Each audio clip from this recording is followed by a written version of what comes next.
রতে সরজৌষিতাম নলিনগন্ধ রুচাম কুতন্না রাসোৎসবেশ্ব ভুজদণ্ড গৃহীত কণ্ঠ লব্ধ্যা শিশাঙ্গা উদগাত ব্রজসুন্দরী নাম। এই ব্রজসুন্দরী গণের কণ্ঠ ভগবান আলিঙ্গন করেছিলেন। যত গোপিনী তত কৃষ্ণ, এবং সেই গোপিনীগণের কণ্ঠ আলিঙ্গন করা যে প্রয়াস বা ভগবানের এই যে লীলা, তা বৈকুণ্ঠে যে মা লক্ষ্মী আছে তার জীবনেও পর্যন্ত এত সৌভাগ্য জোটেনি। লক্ষ্মী দেবী ভগবান নারায়ণের বক্ষ বিলাসিনী, বলা হয় শ্রী বিষ্ণু, শ্রীকৃষ্ণ, শ্রীমন নারায়ণ, মানে শ্রী শব্দকে বেদেতে লক্ষ্মী হিসাবে চিহ্নিত করা হয়েছে, লক্ষ্মী দেবী বলে বর্ণনা করা হয়েছে। কিন্তু সেই মা লক্ষ্মীর পর্যন্ত এই সৌভাগ্য আসেনি যে তিনি কখনো বৃন্দাবনে আসার সুযোগই পাননি। আর তার উপর মা লক্ষ্মীর কণ্ঠ ভগবান আলিঙ্গনে জড়িয়ে ধরবেন সে তো দূরের কথা। নায়ম শ্রিয়ঙ্গ নিতান্ত রতে সরজৌষিতাম নলিনগন্ধ রুচাম কুতন্না রাসোৎসবেশ্ব ভুজদণ্ড গৃহীত কণ্ঠ লব্ধ্যা শিশাঙ্গা উদগাত ব্রজসুন্দরী নাম। এই ব্রজসুন্দরী গণের কণ্ঠ ভগবান আলিঙ্গন করেছিলেন। তাহলে চিন্তা করুন তারা কতটা সৌভাগ্যবতী, তারা কতটা সৌভাগ্যের অধিকারিণী। এরপর এই লীলা পর্যায়ক্রমে উন্নীত হতে হতে এমন চরম পর্যায়ে গিয়ে উপস্থিত হয়েছিল, বেদব্যাসজি মহারাজ ভাগবতে উল্লেখ করেছেন বটে, কিন্তু শ্রীমন মহাপ্রভু সাবধান করে দিয়েছেন যে কলিযুগে বসে রাস লীলা শুনবে অতি সন্তর্পণে, কারণ তুণ্ডে তুণ্ডে মতির ভিন্না, মুন্ডে মুন্ডে মতির ভিন্না, তুণ্ডে তুণ্ডে সরস্বতী।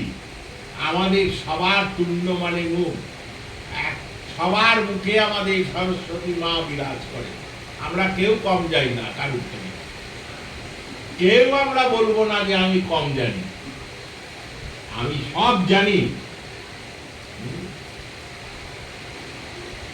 মুন্ডে মুন্ডে মতির ভিন্না। আর এক একজনের এক এক রকম আক্ষিপ্ত বুদ্ধি, সবাই বুদ্ধি লাগিয়ে দিই। সব থেকে সহজ পন্থা হচ্ছে না পড়াশোনা করেই যে বিষয় জানা যায় তা হলো শাস্ত্র আর ভগবানের কথা। এই পড়াশোনা করতে হয় না, অনুশীলন করতে হয় না। এই মায়ের পেট থেকে জন্মানোর পরই আমরা 50% জেনে যাই আপনাদের, আর বাকি 50% এই ঘাটে পথে হরিসভায় ঘুরতে ঘুরতে জেনে যাই 100%। কিন্তু আদতে যে আমরা 0 বাটে 100, শূন্য দিয়ে আপনি লক্ষ্যকে যদি গুণ করেন শূন্যই ফিরে আসবে। সেই শূন্যতে আমরা বিরাজ করছি, তা আমরা কেউ উপলব্ধি করতে পারি না, কিছুই জানি না। ভগবানের কথা উপলব্ধি করা, ভগবানের কথা অনুভব করা, জানা। দদামি বুদ্ধি যোগন্তে যেন মাম উপজান্তিতে। আমার কথা আমি যদি কৃপা না করি, আমি যদি বুদ্ধি না সাপ্লাই করি, তাহলে কেউ বুঝতে পারবে না, জানতে পারবে না।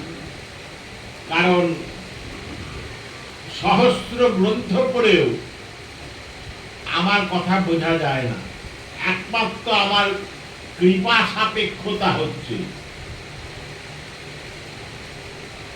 এই যে রাসলীলা, এই রাসলীলা পর্যায়টা এমন একটা অবস্থায় চলে গেছিল যেখানেতে ভগবান ব্রজরমণীগণ বা ব্রজগোপিনীগণকে, ব্রজগোপিনীদের ভেতর আবার স্তর ভেদ ছিল, জানলেন?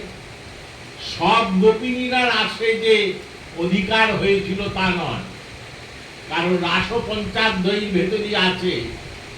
ভগবানের 3 ধরনের গোপিনী ছিলেন। একটা হচ্ছে যারা নিজেদের সুখানুভবের জন্য ভগবান শ্রীকৃষ্ণের সঙ্গে প্রেমালাপে লিপ্ত হয়েছিলেন, এ বলে যার রতি সম্পন্ন গোপী। আর একটা ধরনের গোপী হচ্ছে সংযোজ্য, সামঞ্জস্য রতি সম্পন্ন গোপী, যারা ভগবানের প্রীতি সম্পাদনের জন্যেও আবার নিজের সুখ সম্পাদনের জন্য, এই দুটো পারস্পরিক ভাবে, কথাটা বোঝার চেষ্টা করবেন।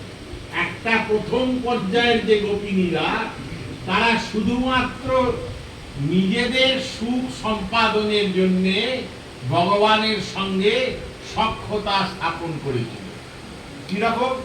না, সুন্দর পুরুষ শ্রীকৃষ্ণ, দেখতে খুব ভালো, আবার পরকীয়া প্রেম তত্ত্ব, তিনি পরপুরুষ, তার সঙ্গে আবার গভীর রাত্রিরে বাঁশি বাজিয়ে দিয়েছেন, সেখানে এসে জুটে গেছে ব্রজরম গোপিনীগণ তার সঙ্গে মিলিত হবেন বলে।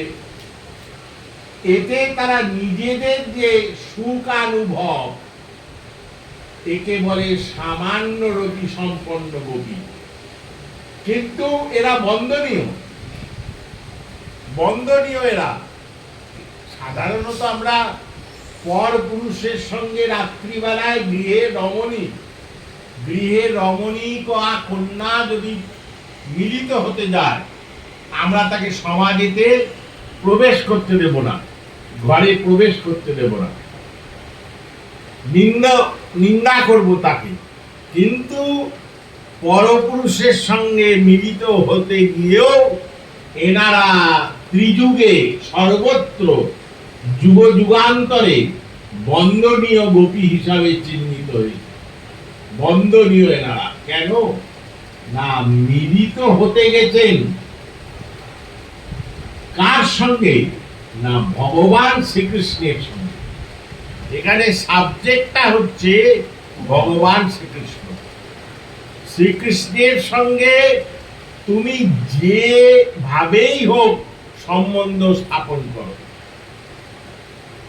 কামেতে করো, ক্রোধেতে করো, মাধুর্যে করো, সখ্যতায় করো, দাসত্বে করো, দীনতায় করো, যেভাবে করো, যদি সম্বন্ধ তার সঙ্গে স্থাপন হয়ে যেতে পারে। আর সামঞ্জস্য রতি যারা, তারা নিজেদের সুখ 50 ভাগ দেখেছেন, আর ভগবানের আনন্দ সেটা 50 ভাগ দেখেছে। আর এক ধরনের গোপিনীরা ছিলেন ললিতা, বিশাখা, শরীকে অষ্টসখী বৃন্দ। এনারা শুধুই ভগবানের সুখ দেখেছে, আনন্দ দেখেছে। তারা কৃষ্ণ আনুকূল্যে যা কিছু করণীয় তাই করে গেছে, তাকে ভক্তি বলেছে। নারদজি বলেছেন এর নাম ভক্তি। কৃষ্ণানুকূলেন কার্যম ভক্তিরেব কথ্যতে। ভক্তি বলে সিদ্ধ হয়েছে কি? না, কৃষ্ণের আনুকূল্যে কার্য, তা হলো ভক্তি। কৃষ্ণের সুখ সম্পাদনের জন্য কার্য। ভগবান শ্রীকৃষ্ণকে আনন্দ সাপ্লাই করেছেন। দেখুন, ভগবানের একটা নাম আছে, সেই নামটা কি? ভগবানের শক্তির ভেতর সেই নাম প্রকট আছে। 3টে শক্তি ভগবানের। একটা সৎ, একটা চিত, একটা আনন্দ।